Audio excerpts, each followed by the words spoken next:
Pues en vista de que este nuevo simposio se llama Nuevos Avances en Anticoagulación y Antiagregación Plaquetaria en pacientes con y sin intervención percutánea.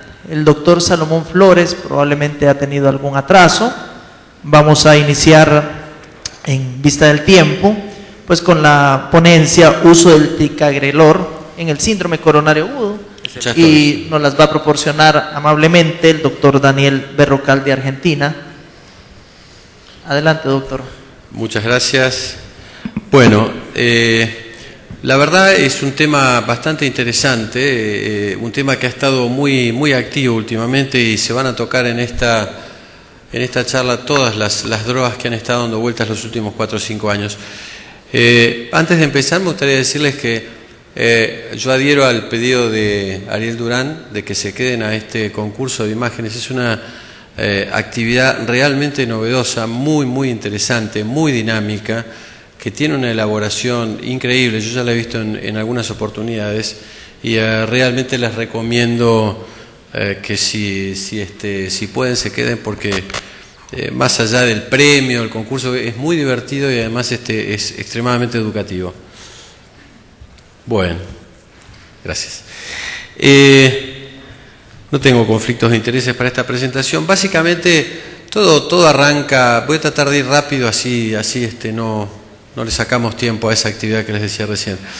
Básicamente es recordar que el síndrome coronario agudo es una cosa mala. No es bueno tener un síndrome coronario agudo. La gente se muere, tiene altos grados de incapacidad, sufre infartos, de manera tal que básicamente esto para recordar. Acuérdense que de todas las muertes cardiovasculares la mitad las provocan estos síndromes, que dentro de los 30 días del infarto pueden padecer del infarto sin onda Q, pueden padecer muerte de infarto alrededor de un 15% de pacientes, y 1 de cada 3 muertes en los infartos se producen dentro de las primeras 24 horas. Es una patología rápidamente letal, obviamente con una fuerte vinculación a la fisiopatología, ¿no es cierto? Vean ustedes, por ejemplo, esto es muy interesante, como la mortalidad luego de un evento coronario, tanto dentro del primer año como dentro de los 5 años, se da sobre todo, es decir, se mantiene tanto en hombres como en mujeres, como en distintas razas, pero lo importante, vean ustedes, el tremendo impacto que produce la edad. Y les dejo una reflexión. Estos pacientes de 70 años o más, habitualmente más de 75 años, por lo general no son incluidos en los estudios que guían nuestra práctica todos los días. Fíjense ustedes que las causas más frecuentes obviamente son el infarto agudo, el accidente cerebrovascular, y hay otras causas no cardiovasculares. Este diapositivo, esta frase no es mía, pero el comienzo de una década de cambio, yo creo que es bastante afortunada como frase, porque realmente cuando después del estudio CURE empezamos a entender el rol importante que una más agresiva estrategia antitrombótica, en este caso con el clopidogrel, en esa oportunidad con el CURE, el impacto que tenía sobre estos pacientes, donde realmente la trombosis juega un rol importantísimo. Y así fueron varios años de reinado, por decir de alguna forma, del ticagrelor, hasta que ahora recientemente han aparecido otras drogas, el prasugrel, del cual se va a hablar, les va a hablar enseguida el doctor Rodríguez, pero también el ticagrelor como drogas, como en esta carrera armamentística de la industria para tratar de mejorar la droga que ya está. Realmente tiene algunas cosas interesantes el ticagrelor desde el punto de vista farmacodinámico. Fíjense ustedes, abajo está el placebo, este es el clopidogrel, este es el ticagrelor. De entrada tiene una pendiente de impregnación mucho más rápida que la que tiene, o bastante más rápida que la que tiene el clopidogrel.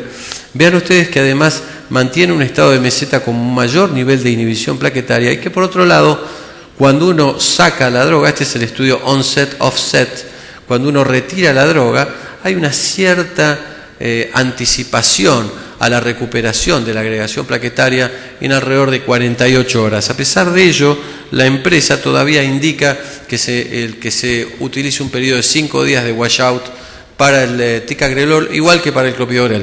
Pero de todas formas, eventualmente podríamos, si tenemos apuro, estamos con ticagrelor y necesitamos sacar al paciente, digamos, realizar alguna intervención quirúrgica, es probable que con algo menos de 5 días podamos operar al paciente con seguridad. Evidentemente, este mega estudio que fue el Plato, un estudio realmente muy importante, muy grande, vean ustedes con un total de más de 18.000 pacientes enrolados y que comparó cabeza a cabeza ticagrelor con clopidogrel.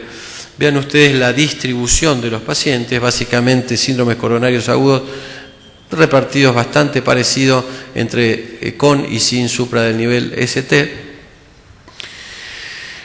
Fíjense la alta tasa de intervención, fue un estudio donde el invasivo planificado estuvo alrededor del 70%, pero básicamente el 80% de todos estos pacientes recibieron coronariografía y alrededor del 60% fueron intervenidos. ¿Cuál fue el resultado del Plato? Bueno, en principio el ticagrelor mostró una reducción significativa en los eventos, el punto final de eficacia, que incluía eventos como infarto, muerte, accidente cerebrovascular, y ustedes ven aquí una reducción en 3 puntos total, y es una reducción aproximadamente de un 20 a 25% de eventos. Evidentemente, esta reducción se vio también reflejada tanto en la incidencia, menor incidencia de infarto, como en la de muerte cardiovascular. 16% para el caso del infarto, 21% para la muerte cardiovascular. Vean ustedes que algo que importaba, y que esto es muy a tener en cuenta cuando uno trabaja con antitrombóticos, es que no paguemos con sangrado lo que obtenemos en cuanto a reducción de eventos isquémicos, y fíjense ustedes que realmente hubo una casi superpuesta curva, a pesar de que ustedes vean que el ticagrelor tiene una leve tendencia, muy chiquita, a tener un poquito más, pero básicamente en esos números uno podría decir que son exactamente iguales. Vean ustedes que en cuanto a sangrados, y aquí sí hay un puntito de alarma, el sangrado intracraniano fatal fue significativamente mayor con ticagrelor, fue 5 veces mayor con ticagrelor que con clopidogrel. Cualquier otro sangrado fatal, el clopidogrel no tuvo una incidencia mayor que la del ticagrelor, pero de cualquier manera, en forma total, pareció no haber una gran diferencia. Sin embargo, acá hay algo que hay que llamar la atención. Vean ustedes, esto es un poquito complicado, pero de las líneas estas para abajo, esto es los sangrados relacionados a procedimientos, esto es cirugía, angioplastia, etc. Y de la línea para arriba, los sangrados no relacionados con procedimientos, es decir, no relacionados con CABG, o sea, con cirugía. Fíjense ustedes que en los pacientes del estudio Plato, en definición del estudio Plato, hubo una diferencia en cuanto a los sangrados no vinculados a cirugía, y esto también se observó si aplicábamos la definición del TIMI en cuanto a sangrado. Cuando esto se lleva a lo global, o sea, no discrimina, digamos, se toma en la definición Plato y pacientes que reciben cualquier tipo de procedimiento, esta diferencia es significativa en contra del ticagrelor. ¿Qué quiere decir esto? Evidentemente tenemos una droga, en principio, que actúa más rápidamente, que se va antes su efecto, pero que a pesar de reducir eventos isquémicos en un porcentaje no despreciable, parece tener mayor incidencia de sangrado. Evidentemente, efectos colaterales, función renal, hay que cuidarla porque esto puede haber alteraciones o puede ser mal tolerado en pacientes con insuficiencia renal. Sin embargo, en los pacientes con insuficiencia renal dentro del Plató también hubo beneficio en cuanto a reducción de eventos isquémicos. La disnea, que la verdad nunca le habíamos prestado atención a que el clopidogrel la trajera, pues el clopidogrel aparentemente también está vinculado a que significativamente más ocurre esto con el ticagrelor. Parece ser un efecto no vinculado a déficit respiratorio ni insuficiencia cardíaca y que es reversible una vez que se retira la droga. Y finalmente las bradiarritmias, sobre todo las pausas muy amplias luego de las extrasístoles ventriculares, lo cual ustedes saben que potencialmente tiene el riesgo de fibrilación ventricular por dispersión de la repolarización, pero esto no fue, de todas formas, no se tradujo en una mayor incidencia de síncope, necesidad de marcapaso, etc. Pero bueno, es algo que se observó. Vean ustedes que en la mortalidad por cualquier causa, realmente la mortalidad global fue muy significativa la reducción en cuanto a los pacientes que fueron llevados a cirugía. Fue casi la mitad la mortalidad en los pacientes tratados con ticagrelor. Vean ustedes en los pacientes que tenían intención de manejo invasivo o intención de manejo conservador, la diferencia se mantuvo. Interesantemente, en ambos grupos, tanto ticagrelor como clopidogrel, le fue mejor a los pacientes con intención invasiva de entrada que a los pacientes tratados médicamente, pero el beneficio se dio tanto en el paciente que se iba a intervenir como en el paciente que se iba a tratar en forma conservadora. Y vean ustedes también, en el caso de los pacientes del sangrado mayor, en este grupo de pacientes con intención de tratamiento invasivo o no invasivo, no hubo una diferencia claramente significativa, aunque el que menos sangrado mayor mostró fue el clopidogrel en los pacientes con conducta no invasiva, lo cual parece bastante lógico. ¿Qué pasa con los diferentes síndromes coronarios agudos? Bueno, aparentemente, vean ustedes, en el infarto, esto es pacientes, diabéticos versus no diabéticos, y en todos los escenarios han habido distintos comportamientos. Globalmente, la incidencia, me fui al diapositivo siguiente.